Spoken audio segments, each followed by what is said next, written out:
The weapon that changed the war, the secret history of the bazooka, the early morning of November 8th, 1942, still held its secrets when the waters of Sidi Ferroc, on the Algerian coast, were sliced by dozens of American boats.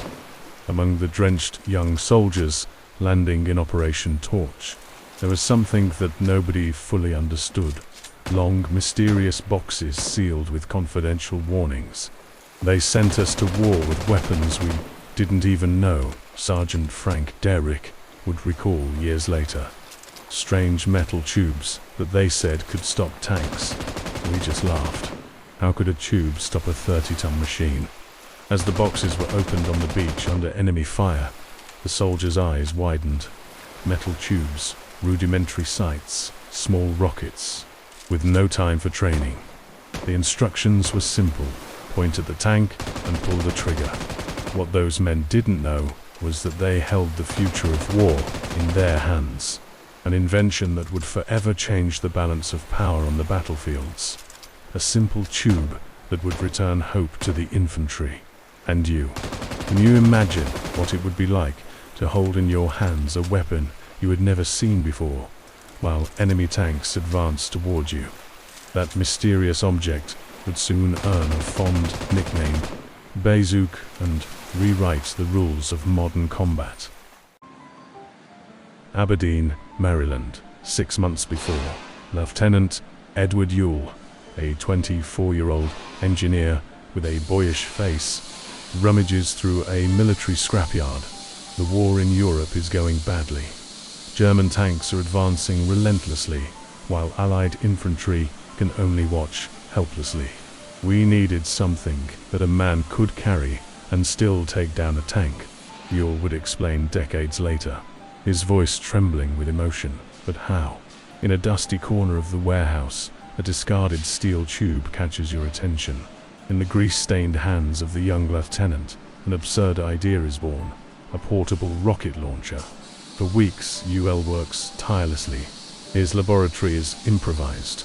The junkyard tube, a sight made from a coat hanger industrial tape. Senior officers mock the project. It looks like a musical instrument, laughs a colonel, not a weapon. Until that decisive afternoon in May, under the skeptical gaze of generals. Al demonstrates his prototype, the target, an obsolete tank 100 meters away. A rocket is inserted into the tube. The shot. Silence. And then, the explosion. The tank in flames. Lieutenant General Leslie McNair, present at the test, breaks the stunned silence. That sounds like the instrument of that radio comedian. What's his name? Bob Burns and his bazooka. The name sticks. The bazooka is born. How many times has the fate of millions depended on the vision of a single man who refused to accept the impossible? June 1942. The production lines at General Electric, once dedicated to refrigerators and radios, now pulse at a frenetic pace. What began as an improvised experiment in Aberdeen now turns into a massive war effort. "I've never seen anything like it," recalls Sarah Jennings, one of the thousands of women recruited to the factories. Metal tubes would come in on one side, and bazookas would come out the other. We worked 16-hour days, knowing that each weapon could save American lives. The genius of the bazooka lay in its brutal simplicity. While tanks and airplanes cost fortunes, each M1 launcher costs only $19, equivalent to about $250 today. A soldier could learn to operate it in an afternoon, and its power was disproportionate to its size. In just 83 days, an American industrial miracle comes to fruition. The makeshift prototype, cobbled together from scrap, transforms into 5,000 launchers ready for war. Meanwhile, 15 different factories produce the rockets at a frenetic pace. The Pentagon keeps it absolutely classified. The weapon is labeled ultra-secret. Even the soldiers who will use it are unaware of its existence. In sealed crates, marked only with codes, the first shipments are sent to North Africa. Upon being informed about the new weapon, Churchill smiles. Finally, David has his sling against Goliath. Where are you hearing this story from? I want to know how far this tale of the silent revolution that changed World War II travels. November 1942. The beaches of Algeria. Under crossfire, Corporal Robert Sullivan desperately tears open a wooden crate that has just arrived. Inside, a weapon he has never seen before, and instructions soaked by salt water. It was like putting together a toy in the middle of hell, Sullivan would later recall. French tanks were advancing towards us, and we were trying to figure out how that strange tube worked. The first hours of operation. Torch revealed the harsh reality of war. The best plans rarely survive first contact with the enemy. Many rockets malfunctioned, dampened by seawater. Others exploded prematurely. Untrained soldiers fired from wrong positions, suffering burns from the recoil. And then, the moment that would change everything. Near the village of Oran, 3 American soldiers positioned themselves behind a low wall. A French Renault R-35 tank advances inexorably. The first shot misses. The second malfunctions. The third rocket flies true. The explosion echoes across the battlefield. The tank, once invincible, now a smoldering carcass. It was like seeing David defeats Goliath, wrote a war correspondent who was present. 3 boys with a tube defeated a steel fortress. The news spread like wildfire among the soldiers. The infantry, previously powerless against the tanks, now had a chance. The bazooka proved its worth, despite the chaos. Has silence ever hurt you more than words? Imagine the deafening silence after seeing for the first time a tank paralyzed by a portable weapon. February 1943.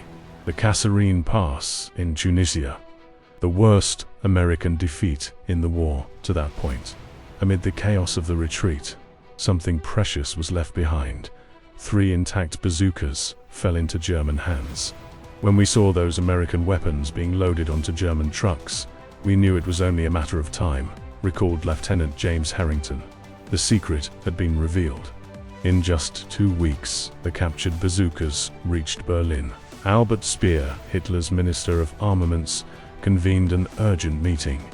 German engineers meticulously disassembled the American weapons. The report to the Führer was direct. The weapon is primitive, but ingenious. We can do better. The German response did not take long. The Panzer Schreck tank Terror was born as a larger and more powerful version of the American bazooka. With an 88mm caliber against the original 60mm, the copies surpassed the original in power, but not in mobility. A German prisoner captured in April would confess, "Before, we laughed at the Americans and their equipment. After the bazooka, we stopped laughing." In the following weeks, intelligence reports indicated that Rommel had ordered his tank crews to avoid close engagements with American infantry. The psychology of the battle had completely changed. The bazooka had done something no other portable weapon had achieved: instill fear in the hearts of the dreaded German panzer commanders. If it were you, would you face a tank with just a metal tube in your hands? This question now echoed in the minds of soldiers on both sides of the conflict. July 1943. The dusty slopes of Sicily. The suffocating heat of the Mediterranean summer. Operation Husky, the Allied invasion of Italy, reaches its decisive moment as a group of paratroopers from the 82nd Airborne Division finds itself cornered. We were hiding in an olive grove when we heard it, Sergeant Michael Doherty recounts in his recently discovered diary. The unmistakable sound of tank treads, a German Tiger approaching. We knew what that meant. The Tigers were the most feared German tanks, almost invulnerable to conventional weapons. Before the bazooka, such an encounter would mean certain annihilation. But this time was different. Corporal Anthony DeFazio, a young man from New York who dreamed of playing professional baseball, takes position with his bazooka. His companions called him the pitcher for the precision with which he threw grenades. The tank advances slowly along the winding road. 100 meters, 80 meters, 60 meters. DeFazio waits, motionless as a statue. I aimed at the side, below the turret, he would recall years later. I took a deep breath, like my father taught me when fishing, and pulled the trigger. The blast, followed by an explosion. The tank stops, its side in flames. The episode, reported to Allied headquarters, would become legendary. General Patton, upon hearing the report, would declare, "One man with a bazooka is worth more than 10 without it." The news spreads across the front. The infantry can now face the feared tigers. The confidence of the Allied soldiers grows exponentially. Write in the comments one word that describes what this story of improbable courage sparked in you. Autumn of 1943. The narrow streets of Naples. The war changes its character in Italian cities. What started as an anti-tank weapon now finds new and surprising uses in the hands of creative soldiers. The bazooka was like a Swiss army knife, explains military historian Robert Ferguson. Created for one function, but quickly adapted for dozens of others. In Naples, when German snipers entrenched themselves in a historic building, Sergeant Paul Winters had a daring idea, using the bazooka to open a passage in the side wall, avoiding the heavily defended main entrance. No one had thought of using an anti-tank weapon as a controlled demolition tool, recalls Lieutenant David Harrison, who witnessed the event. The hole was perfect, large enough for us to enter, small enough not to bring down the building. Soon, field manuals are updated. The bazooka is now recommended for destroying bunkers, entrenched machine guns, resistance points in buildings, and even to knock down trees blocking roads. On D-Day 6 months later, hundreds of bazooka teams landed on the beaches of Normandy. Their orders went far beyond destroying tanks. They were true path openers for the infantry. In the Battle of Sicily, soldiers discovered that the bazooka could create passages through dense hedgerows that impeded their advance. The infamous Normandy bocage. "We started with a weapon," General Omar Bradley would write, "and ended up with a tool that reshaped the very form of fighting. What hurts more, keeping silent or revealing the truth about how an improvised invention saved so many lives?" December 1944. The snowy forests of the Ardennes.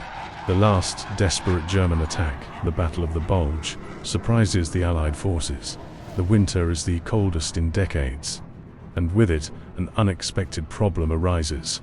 Bazooka rockets fail in the extreme cold. "We found soldiers sleeping with rockets in their sleeping bags," recounts war correspondent Ernest Pyle. "Others kept them inside their coats, next to their bodies, as if they were babies. It was the only way to ensure they would work when needed." This adaptation saves countless lives when German panzer divisions emerge from the thick fog. But the true legend of this icy time arises in the skies. Major Charles Carpenter, an aerial observer flying a fragile L-4 Grasshopper plane similar to the civilian Piper Cub, has an idea that his superiors consider suicidal, attaching 6 bazookas to the wings of his light aircraft. Bazooka Charlie, as he became known, transforms his unarmed observation plane into an aerial tank hunter. Flying low and slow, he attacks the German armored vehicles from above, where the armor is thinnest. Official records credit Carpenter with the destruction of 6 tanks and several armored vehicles. A remarkable feat for a pilot who wasn't even supposed to be fighting. He was just a history teacher before the war, recalls his co-pilot. But with those bazookas, he became the nightmare of German tank commanders. They never expected to be attacked from the sky by a plane slower than their own vehicles. Leave here what you silently carry about these forgotten heroes of history. Sometimes just writing already brings relief. May 1945. The war in Europe ends. The numbers are staggering. More than 475,000 bazookas were produced, along with nearly 15 million rockets. a weapon that didn't even exist 3 years earlier, had become one of the pillars of Allied victory. The bazooka changed the mathematics of war, explains Dr. Eleanor Thompson, a military historian at Columbia University.